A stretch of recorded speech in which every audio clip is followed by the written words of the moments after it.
Oke, baik. Ada gangguan teknis sedikit. Oh, Oke, baik.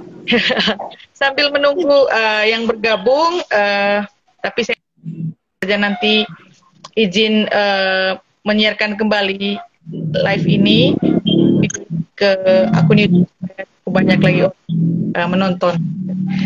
Jadi kita mulai saja kakak.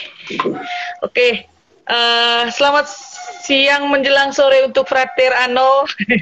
Frater Ano sudah tertarik untuk menyaksikan. Jadi pendukung-pendukung di belakang layar Kartini modern ini ternyata banyak juga kakak. Jadi saya berbahagia sekali. Oke kakak, kita mulai saja. Pertama-tama saya ucapkan selamat ulang tahun untuk Banwaslu. Saya makan duluan. sip. Ulang tahun yang keberapa ini? Ke-14 ya kakak? Izinkan saya punya teman nih bergabung sebentar. Siap. Oke, sip. Ini para pendukung para wanita nih. Oke, sip. Baik, nanti gabung saja di IG Live, nanti bisa dilihat. Di subscribe. Oke, sip. Kakak, ini mungkin kakak sudah sempat ikut beberapa edisi, jadi program ini ya itu tadi muncul karena sebenarnya dari ide sederhana, hanya supaya kita sebagai sesama perempuan tahu bahwa kita ini ada, bisa berdaya dan juga bisa mendukung satu sama lain sebagai sesama perempuan. Dan 7 edisi sebelumnya itu sudah kita temukan cerita-cerita inspiratif, pengalaman-pengalaman inspiratif dari para perempuan hebat di luar sana yang mungkin jarang tersorot oleh kamera, media sosial, tapi ternyata mereka dengan pergulatannya sendiri, dengan pikirannya sendiri, mereka juga bisa menginspirasi. Nah, hari ini saya berterima kasih, sangat amat berterima kasih Kakak Selin bisa mengambil bagian dalam diskusi sederhana ini. Padahal kita tahu bahwa hari ini sedang ada perayaan hari ulang tahun Banwaslu Kabupaten Manggarai, dan Kakak Selin bersedia menyempatkan waktu. Saya sangat berterima kasih. Oke. Oke, yang nonton ini juga mungkin perlu mengenal dulu, mungkin ada yang belum kenal siapa Kakak Selin, karena follower saya juga ada yang di luar Manggarai dan mereka mau sering menonton tayangan ini. Mungkin di awal ini Kakak Selin bisa perkenalkan diri dulu, siapa, lalu profesinya sekarang bagaimana, di mana, ya, mungkin itu juga bisa jadi inspiratif untuk kami-kami yang lain. Silahkan Kakak. Oke, baik. Makasih Kakak Irma. Pertama, terima kasih karena saya sudah difasilitasi untuk sekedar berbagi cerita untuk para perempuan yang saya yakin para perempuan hebat di luar sana yang hanya mungkin belum dikasih kesempatan. Jadi saya mungkin perkenalkan diri dulu. Saya nama panjangnya Marcelina Lorenzia. Nah, kebetulan saya ini magister pendidikan matematika. Nah, saya 10 tahun sebelumnya, sebelum ada di yang sekarang saya perkenalkan, 10 tahun saya mengabdi di Unika, dulu masih STKIP, dan Kakak Irma itu termasuk dalam anak didiknya saya. Anak didik. Artinya saya sudah sukses mengeluarkan perempuan hebat yang lainnya. Jadi 10 tahun saya ada di Unika, Santo Paulus Ruteng, dan sejak 2017, persisnya di Agustus 2017, saya memberanikan diri untuk bergabung di, waktu itu masih panitia, kan? Jadi di 2017, sampai di 2018 itu penyelenggaraan pemilihan gubernur, saya bergabung di panitia pengawas pemilu kabupaten. Kemudian seiring waktu berjalan ada perubahan regulasi di kami pengawas di penyelenggaraan pemilu, sehingga kami akhirnya 2018 ikut seleksi lagi menjadi permanen. Jadi kalau sebelumnya ad hoc, jadi setelah tahapan selesai kami bubar, tapi sekarang kami masa tugasnya sampai 2023, sudah 5 tahun. Nah, jadi kurang lebih sudah 4,5, hampir mendekati 5 tahun saya bergabung di pengawas pemilu. Menurut saya sesuatu yang baru, Kakak Ir. Dari yang biasanya dengan segitiga, teorema Pythagoras dan teman-temannya, tiba-tiba beralih ke undang-undang pemilu, sesuatu yang jauh. Jadi kalau saya mau bilang, saya termasuk perempuan yang cukup berani keluar dari zona nyaman, pergi ke dunia yang masih abu-abu menurut saya. Apa waktu itu teh Tahan dulu cerita itu. Oh iya, Tahan dulu cerita itu. Nanti ada saya kulik-kulik lebih dalam soal itu. Tapi iya. perkenalan dirinya tadi sudah pekerjaan di Banwaslu Kabupaten Manggarai. Sudah menikah juga. Anak sudah berapa? menikah. Saya punya 4 orang putra dan putri, 2 pasang, 2 laki-laki, 2 perempuan, dan ada banyak anak angkat. Anak angkatnya yang banyak. Oke, sip. Oh, ini perempuan luar biasa. Baru perkenalan saja sudah sangat menginspirasi ya.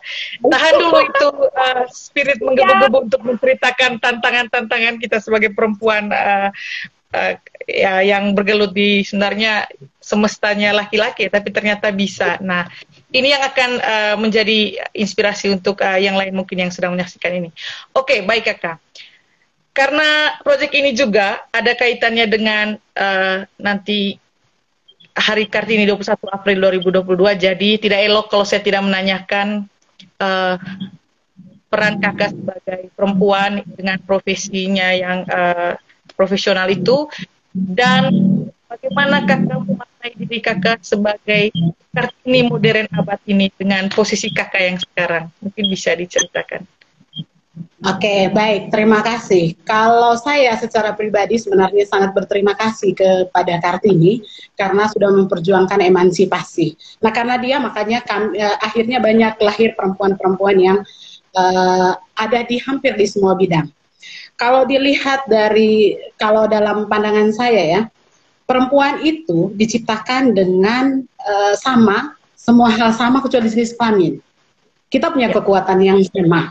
Kita punya kekuatan yang sama, sehingga tadi dengan hanya perbedaan jenis kelamin, artinya dimanapun kita berada sebenarnya kita bisa. Nah, lalu di Kartini di zaman modern, bukan seperti yang dulu, di zaman yang dulu kan kita harus angkat senjata, walaupun sebenarnya kita bisa, ada Cunyadin dan lain-lain contohnya, bisa angkat senjata. Tapi di zaman sekarang, ada banyak perjuangan. Nah, dan kita terlibat dalam perjuangan itu. Saya ambil contoh di pengawas pemilu. Di pengawas pemilu itu bukan suatu profesi dengan tantangan yang kecil, tantangannya maha besar. Dibutuhkan kekuatan untuk bisa menghadapi itu. Nah, maka Kartini yang sekarang harus bisa mengadaptasi segala kesulitan untuk coba masuk, kita berjuang untuk memperjuangkan keberadaan kita begitu. Oke, berarti ada spirit perjuangan ya, versi Kartini modern dari Kakak Selin, itu yang pertama. Baik, karena hari ini momentumnya pas juga dengan hari ulang tahun Banwaslu Kabupaten Manggarai, mungkin beberapa pertanyaan saya nanti mengarah ke juga berkaitan dengan peran perempuan dalam ruang lingkup tugas dan tanggung jawab di Banwaslu Kabupaten Manggarai khususnya. Nah, sekarang kalau boleh saya tahu Kakak, berapa banyak jumlah pegawai selain Kakak ya yang ada di Banwaslu Kabupaten Perempuan dengan, maksudnya yang perempuan, ada berapa banyak pegawai perempuan di sana? Kalau di posisi sekarang, kami dari 17 orang komisioner, staf yang ASN atau non-ASN, itu kami yang perempuan hanya ada 6 orang. Tetapi 6 itu tidak, menurut saya cukup banyak. Oke, apakah sudah representatif sesuai dengan standarnya atau masih kurang? Kita kan berharap setara. Setara itu kan 50-50. Kalau dilihat dari jumlah, memang untuk menuju setara memang kita perlu perjuangan. Karena perjuangan itu tidak mudah untuk kita setara dengan teman-teman laki-laki. Begitu. Mungkin perjuangan untuk setara minimal 30% dulu sudah terpenuhi dari jumlah. Oke. Sekalian saya bisa promosi, mungkin ada perempuan-perempuan lain di luar sana nanti yang tergerak bergabung di Banwaslu mungkin di periode berikutnya ya. Oke. 2023 atau nanti ini kan sudah mau pemilu, kemudian nanti sekaligus dengan pemilihan kepala daerah serentak di 2024, kami tentunya nanti akan merekrut di bawah, dan salah satu pesan di petunjuk kami adalah memperhatikan kuota 30%.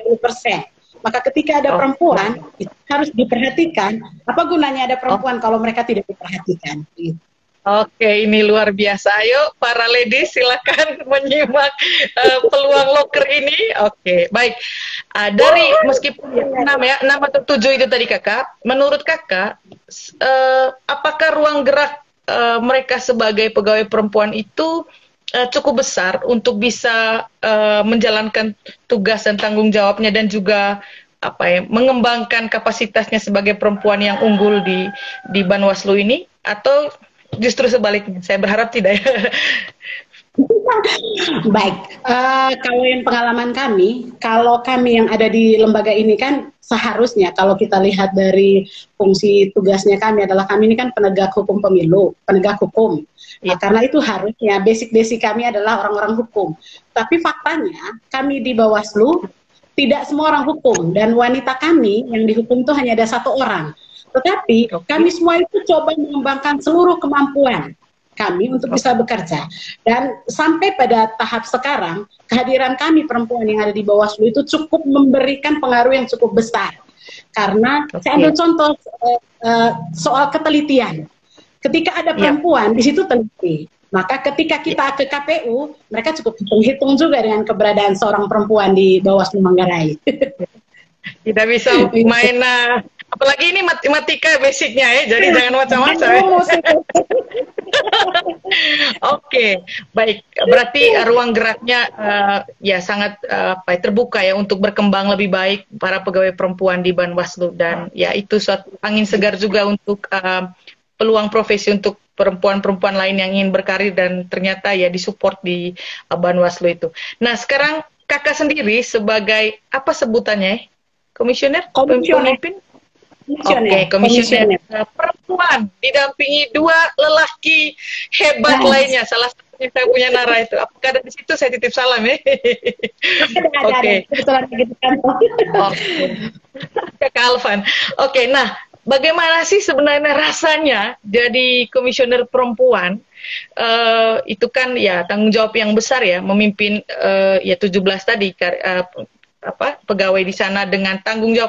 Tadi saya pusing juga baca saya mau telaah tugas dan tanggung jawab Banwaslu itu banyak sekali. Nah, bagaimana struggle-nya Kakak Selin ini dari akademisi tiba-tiba masuk ke ruang pekerjaan yang seperti itu, bagaimana coba?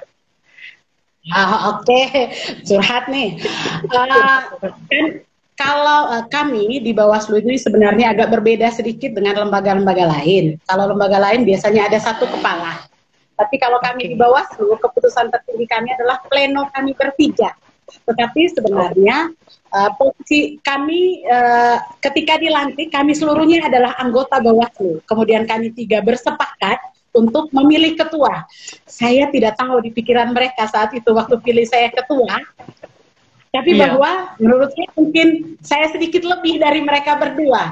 Tetapi pengalaman saya bekerja dengan dua orang saudara saya, kami saling melengkapi. Jadi saya ini posisinya ada di tengah-tengah, di tengah 2 laki-laki. Umur saya juga yang paling kecil, tetapi paling disayang jadinya kan. Biasanya kan anak bungsu disayang, karena umur paling kecil. Tetapi Kakak Ir, ketika kita apalagi dengan posisi dipercayakan sebagai ketua, amanah di pundak kita itu cukup besar. Sehingga ketika menjalankan semua itu kita pertimbangkan matang-matang. Dan semuanya itu kita selalu bawa dalam bentuk diskusi. Jadi kelebihan dari Bawaslu dengan yang lain, mungkin juga di satu sisi nanti kekurangan untuk orang-orang yang tidak bisa bekerja sama. Kami itu harus bisa punya 1 kesepahaman. Jadi keluar itu hanya boleh 1, tidak bisa boleh 3. Jadi bagaimana, dan 2 ini kan, sebelumnya kan saya tidak kenal. Jadi bagaimana kita bergabung dengan orang baru, terus 2 teman ini wartawan. Jadi itu unggulnya, ada 2 orang wartawan, 1 profesi yang membackup saya. Jadi kalau hitung-hitungan di penyelenggara, untuk asas mandiri, kami bisa mandiri lah. Tanpa ada tekanan-tekanan dari gitu. Dan mereka sangat support saya dari semua saya paling disupport begitu. Jadi butuh support laki-laki sebenarnya kita. Support laki-laki penting. Berarti tidak merasa terintimidasi ya, meskipun diapiti oleh 2 laki-laki dan mayoritas pegawainya adalah laki-laki ya. Jadi tetap bisa ya justru menjadi pemimpin yang disayangi ya.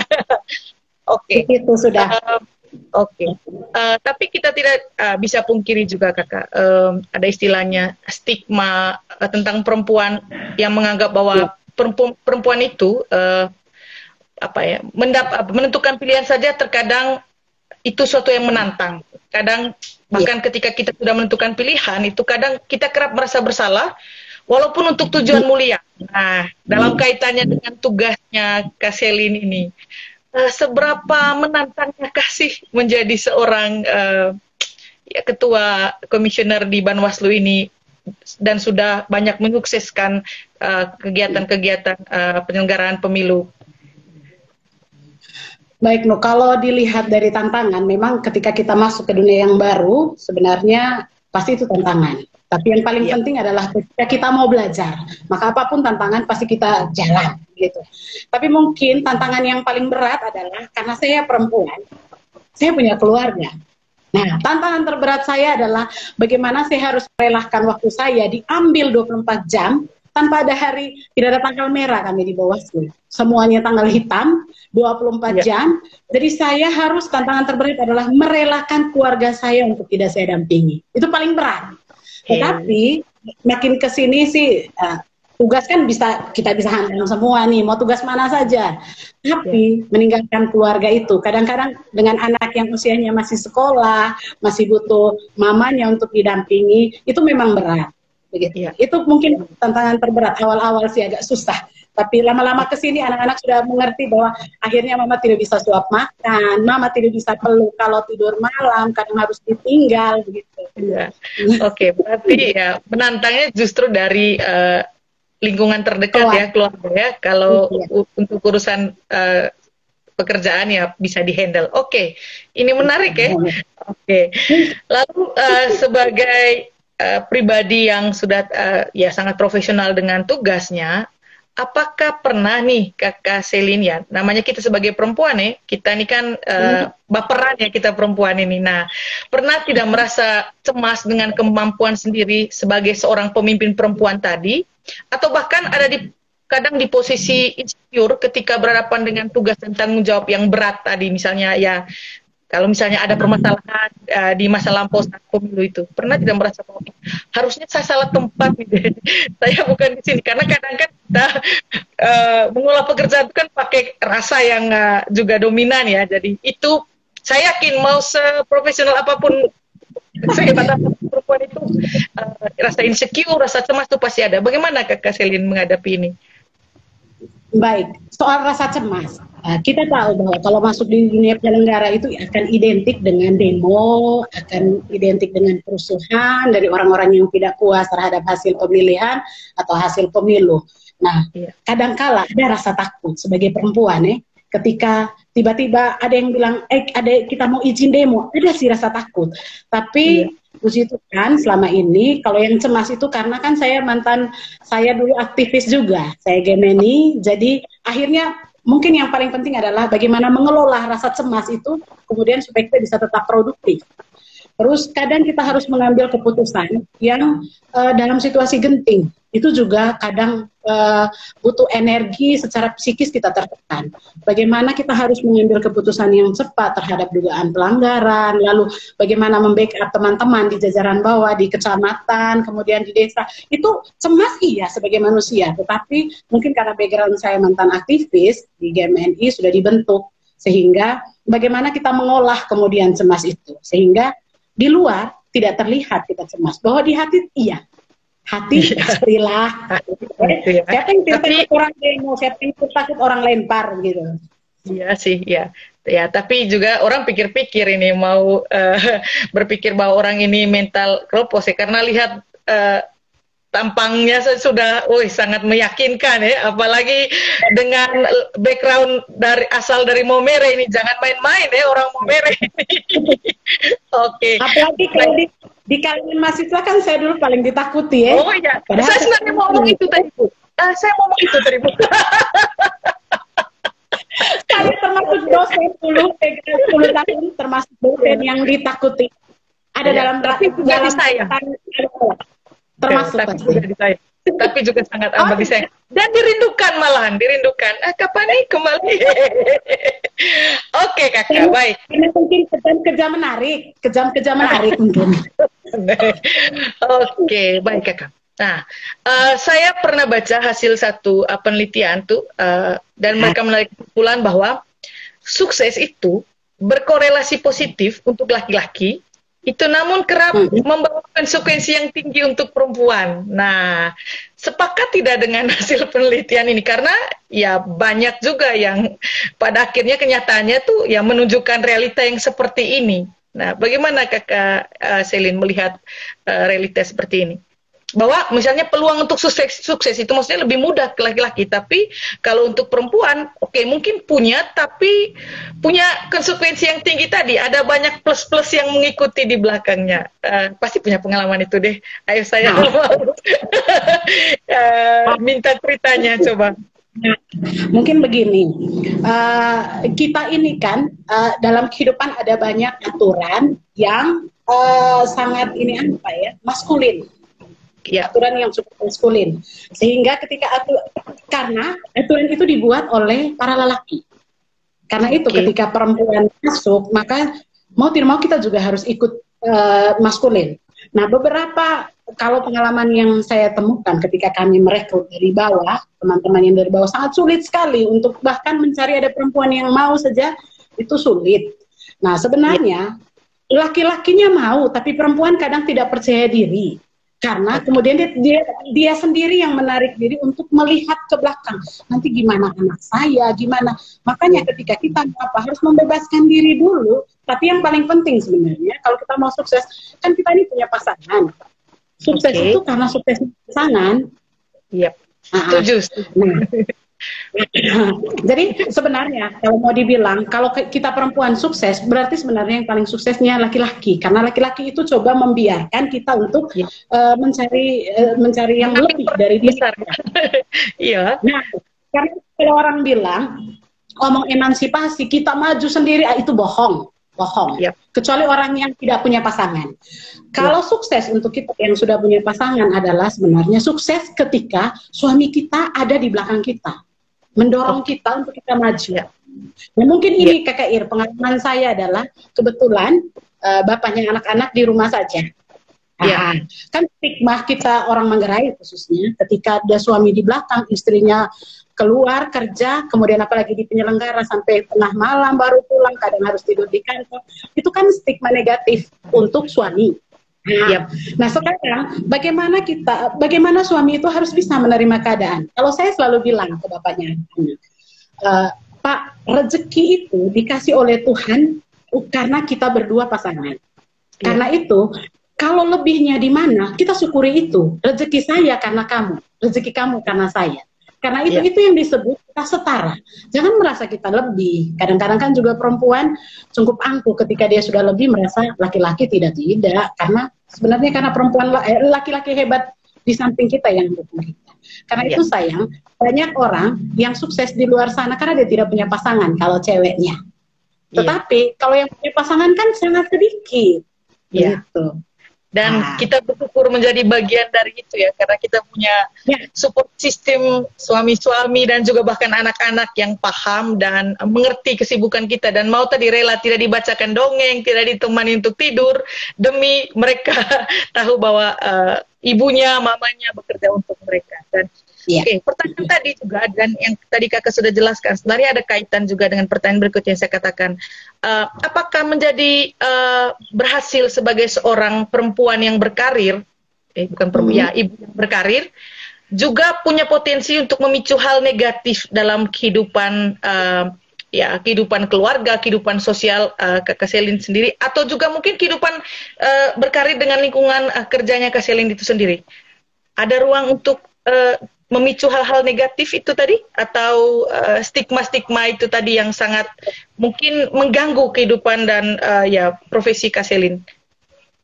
Ya, baik Nu. Kalau profesi kami ini kan profesi yang saya bilang tadi, kami itu tidak punya hari libur, bahkan semua tanggal itu warnanya hitam.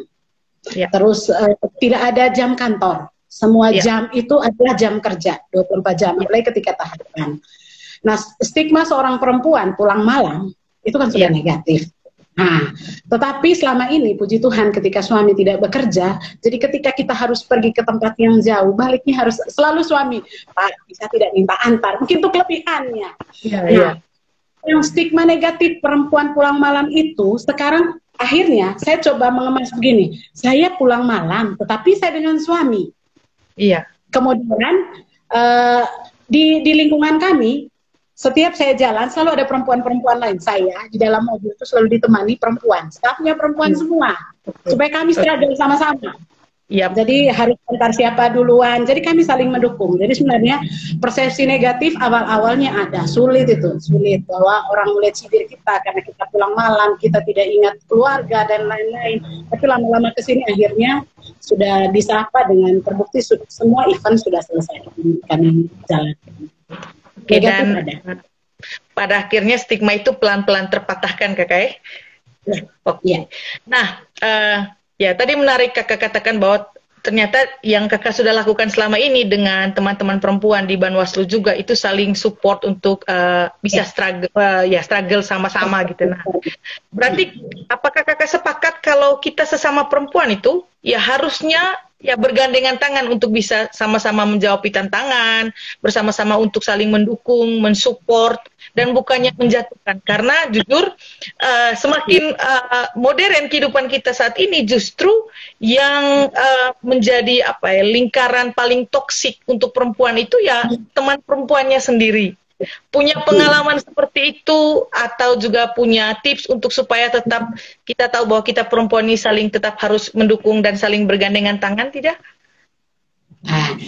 Kalau kami di Bawaslu, kan saya pimpinan, terus teman-teman yang staff ini, saya biasa selalunya setiap pekerjaan itu tidak ada perbedaan, perbedaan pembagian tugas, jadi sama rata. Nah bahkan ada kadang-kadang pekerjaan yang butuh ketelitian, misalnya angka-angka itu biasanya saya akan teman-teman laki-laki minggir dulu ya. Nah, semisal contoh, ketika kita akan merekap hasil pemilihan, itu yang bertarung itu perempuan semua di dalam ruangan saya tutup semua pintu.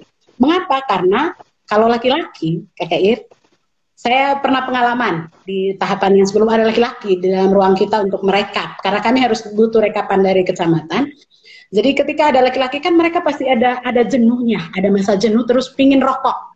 Ketika mereka rokok keluar kan bisa bocor nih. Ada kemungkinan kan mereka kerjakan bisa bocor. Sementara kan kita harus silent semua yang di dalam. Nah, ketika perempuan semua di dalam, makanya biasanya ketika hal-hal yang sangat rahasia, saya akan minta teman-teman perempuan karena dia cukup rahasia, cukup menjaga rahasia. Soal untuk saling menjatuhkan, puji Tuhan kami di Bawaslu, bahkan kalau di Bawaslu Provinsi kami saling support. Kami ada 13 perempuan di Bawaslu Provinsi, tapi kami semua saling support. Pokoknya kalau lihat ada yang apa, ayo. Jadi memang penting adalah kita berharap semua orang mendukung kita, tetapi yang paling penting adalah kita mendukung kaum kita untuk sama-sama berada dalam satu frame. Begitu. Yep. Tapi juga kita harus fasilitasi teman-teman, bagaimana mereka bergabung, wong kita tidak kasih mereka kesempatan. Itu paling penting, kesempatan yang tidak dikasih. Ya. Oke. Nah, berarti Kakak Selin juga nanti mungkin sependapat kah dengan kondisi misalnya pada level ya Manggarai Raya atau perempuan-perempuan di NTT yang sekarang ya dengan predikat Kartini modern itu sebenarnya masih punya keterbatasan ruang gerak dalam karir, dalam pengembangan diri, karena ya masih didominasi oleh laki-laki di sana. Atau justru mungkin Kak Selin sudah melihat sebaliknya. Itu bagaimana? Kalau dilihat ini di dunia penyelenggara ya, kalau dunia penyelenggara, kalau hitung-hitungan jumlah, itu masih jauh. Kita masih jauh untuk mencapai 30% saja sulit. Apalagi kami di level Manggarai di setiap event pemilu atau pemilihan gubernur dan pemilihan bupati, cari yang perempuan untuk memenuhi kuota saja sulit. Sehingga memang pekerjaan berat kita adalah bagaimana kita mendorong supaya perempuan ini. Nah sebenarnya itu tadi, karena kadang-kadang dalam tanda petik ketika seleksi orang kan akan lihat nih perempuan masih hamil itu menjadi tantangan. Nah belum lagi ada beberapa perempuan lain pengalaman, ini kan kadang juga lahir dari pengalaman. Dalam kondisi tertentu perempuan itu minta diistimewakan. Misalnya ketika saya lagi haid, saya lagi ini. Nah kita punya kodrat itu kita pakai untuk mendapat perlakuan istimewa. Sebenarnya kan itu jangan kalau kita mau sekarang. Itu kadang-kadang itu tuh sehingga menciptakan persepsi kita semua. Tetapi memang kita perempuan harus sama-sama ini, sama-sama bersatu, sama-sama saling dukung. Dan kami tidak saling menjatuhkan. Di 13 kami di kabupaten kami saling dukung. Bahkan saya kalau hitungan di NTT bukan sombong, termasuk maksudnya ketika ada yang tidak apa saya bersuara gitu. Nah, menunjukkan bahwa kita bisa pada level ini adalah menjadi starting point untuk teman-teman berikutnya. Oke, mantap. Berarti Queen Bee Syndrome itu tidak ada ya di lingkungan Banwaslu provinsi maupun kabupaten ya, di mana ya perundungan bekerja sama perempuan, bersyukur dan menarik ya. Saya tidak tahu kalau kita di Unika ini bagaimana. Berharap juga sama ya, Queen Bee Syndrome itu tidak ada ya, karena kita mau kita perempuan sama-sama maju. Oke. Hari ini 14 tahun Banwaslu Manggarai ya, atau Banwaslu ya? Banwaslu RI. Oh, Banwaslu RI, oke, Banwaslu RI. Nah, punya mimpi besar apa dari perspektif Kak Selin sebagai perempuan yang saat ini masih menjabat? Ke depan itu Banwaslu RI ini supaya bisa panjang umurnya dan tetap disayang oleh masyarakat, itu apa saja mimpi besarnya? Kalau kita, biasa karena kita ini lembaga vertikal kan, mimpi besar adalah naik kelas. Mimpi besar adalah naik kelas. Itu sudah pasti bahwa ketika kita merasa kita sudah bekerja dan kita kan bisa ukur kemampuan. Saya bisa naik kelas nih. Maka yang paling adalah naik kelas. Maka ketika naik kelas harus ada hal yang menurut kita ada yang kurang dan harus kita perbaiki. Saya ambil contoh ketika saya ada di posisi ini dulu di Bawaslu. Awal-awal memang masuknya kan bingung, ini mau kerja apa. Tapi kemudian kesini-kesini akhirnya saya menerima bahwa oh ternyata jiwa saya di sini. Kakak Ir, penentuan hari ini nih saya itu cuma ngasal aja. Kak Ir, hari Sabtu saya tidak tahu kalau hari ini ulang tahun. Saya juga bingung. Lalu saya bilang ke kakak Ide dan Kak Fan, padahal saya ambilnya pas Bawaslu, wah penting nih. Berarti saya mau suarakan ke luar sana bahwa keberhasilan pemilu di Indonesia, di NTT atau di Manggarai itu karena ada perempuan-perempuan hebat di sini. Gitu. Oke. Perempuan-perempuan hebat yang ya jejak karyanya sudah bukan abal-abal lagi ya, dan sudah dibuktikan itu. Oke. Nah, dan dengan mimpi besar seperti itu, ada potensi tidak, misalnya kita yang perempuan-perempuan yang sedang yang misalnya yang berkarirnya tapi ya bukan seperti Kakak Selin lah, maksudnya belum pernah tahu karir di Banwaslu itu seperti apa, tapi ternyata bisa survive di situ. Kira-kira misalnya kan ini kan tadi Kakak Selin bilang hampir nih mau pergantian masa berikutnya. Kakak Selin berikutnya. Kira-kira untuk nanti perempuan-perempuan lain yang mau fight untuk ambil bagian menyukseskan atau mengembangkan Banwaslu ke depan, pesan-pesannya apa? Mungkin saya tambah sedikit sayangnya terkait mimpi besar saja. Kita itu berharap bahwa ketika kita sudah ada di dunia penyelenggara kan, kalau saya sendiri untuk kembali ke dunia kampus kan hampir pasti saya sudah lupa semua rumus matematika, hampir pasti. Saking terlalu banyak pasal yang saya hafal. Maka dunia kita pasti kemudian dunianya mungkin akan ke penyelenggara, misalnya di teknis, di teman-teman KPU, naik kelas ke provinsi, atau bahkan menjadi peserta pemilu, entah itu menjadi caleg, kemudian ikut dalam pasangan calon dan lain-lain. Nah, mimpi saya adalah bagaimana kita nih meletakkan dasar supaya kan orang selalu punya stigma itu omong pemilu itu penuh dengan kecurangan. Nah, kita sudah pelan-pelan coba memang paling berat untuk periode berikutnya harus hampir seirama dan bagaimana kita bikin adalah pemilu itu bersih. Pemilu itu untuk zero pelanggaran itu tidak mungkin, tetapi minimal pelanggaran-pelanggaran itu kita bisa cegah.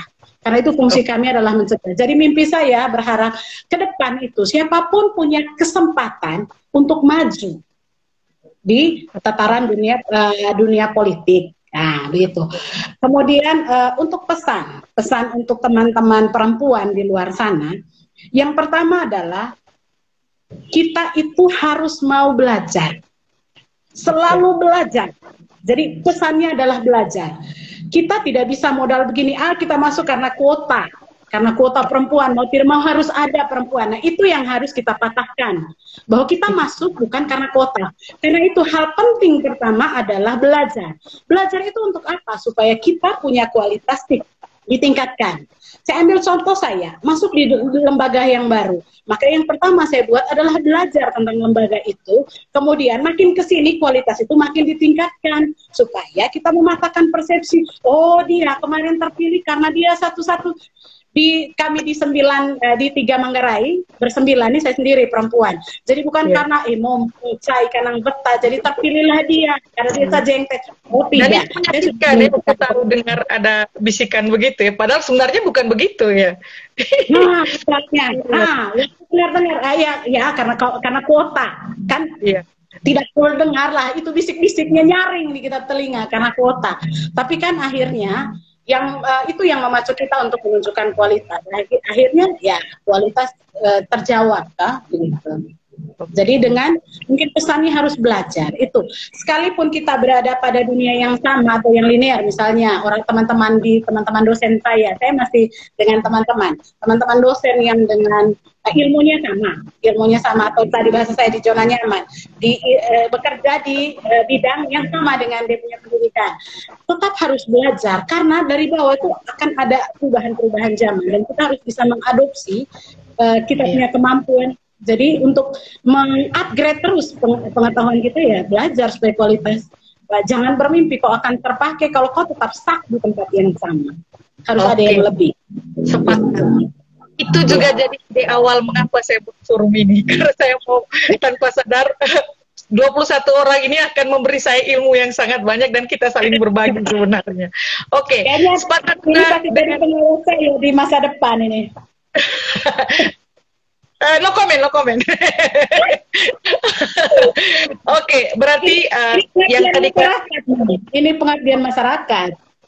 Aduh, tolong jangan cuci otak saya ya hari ini. Jangan pusing, nanti akan ada logo Garuda untuk mengganti itu pengabdian masyarakat.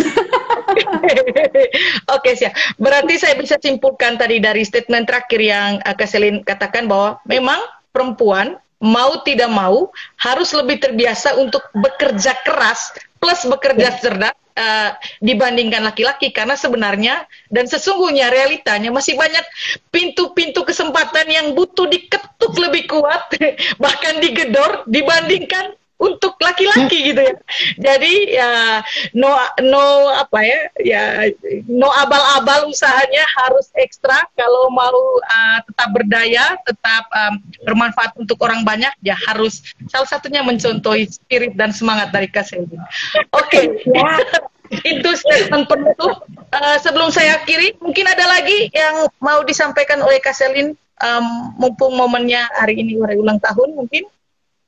Oke, baik. Karena momennya ulang tahun kami, saya ini jiwanya sudah Bawaslu. Jadi untuk keluar dari Bawaslu agak berat.